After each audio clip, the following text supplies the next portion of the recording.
मी अजित आशाताई अनंतराव पवार गांभीर्यपूर्वक प्रतिज्ञा करतो की कायद्याद्वारे स्थापित झाले आहे अशा भारताच्या संविधानाबद्दल मी खरी श्रद्धा व निष्ठा बाळगीन। मी भारताची सार्वभौमता व एकात्मता उन्नत राखीन।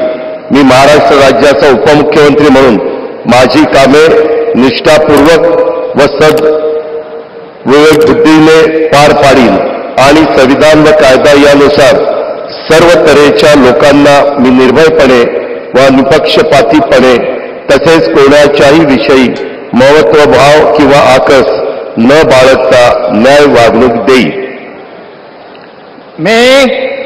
मी अजित आशाताई अनंतराव पवार गांभीर्यपूर्वक प्रतिज्ञा करतो की महाराष्ट्र राज्याचा उपमुख्यमंत्री म्हणून माझ्या विचारार्थ आणली जाईल किंवा मला ज्ञात होईल अशी कोणतीही बाब असा उपमुख्यमंत्री म्हणून माझी कामे यथायोग्य पार पाडण्यासाठी आवश्यक असेल ते खेरीज करून एरवी मी कोणत्याही व्यक्तीला किंवा व्यक्तींना प्रत्यक्षपणे वा अप्रत्यक्षपणे कळवणार नाही किंवा त्यांच्याकडे उघड करणार नाही।